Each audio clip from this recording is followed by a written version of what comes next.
হাত পাকা প্রতীকের কিন্তু হচ্ছে 300 আসনেই কিন্তু হচ্ছে হাত পাকা প্রতীকের প্রার্থী সিলেক্ট করা হয়েছে। তোর মধ্যে একজন ব্যক্তিকে বলতে পারি যে কিনা নবীন এবং হচ্ছে তিনি সংসদ সদস্য হতে পারবেন, এরকম আমি সিউরিটি দিতে পারি 90%।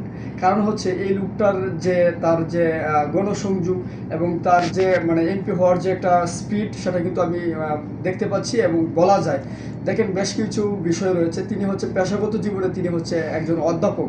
এরপরে তিনি হচ্ছেন নিউ ইয়র্কে থেকেছেন, সেখানে বিশাল পরিমাণ অর্থ তিনি ইনকাম করেছেন এবং সেই সময়টা থেকে, যখন থেকে তিনি ইনকাম করেন, সেই সময়টা থেকে তিনি কিন্তু হচ্ছে এলাকার মানুষের জন্য তিনি হচ্ছে কাজ করেছেন, জনকল্যাণে তার অর্থ ব্যয় করেছেন এবং নির্বাচনকে সামনে এসে তিনি হচ্ছে তার ফ্যামিলি মেম্বার এবং হচ্ছে প্রত্যেকটা ইউনিয়নে একটা একেবারে সুপরিকল্পিতভাবে তিনি হচ্ছে মানুষের কাছে পৌঁছে যাচ্ছেন এবং মানুষের আস্থার প্রতীক হয়ে উঠছেন।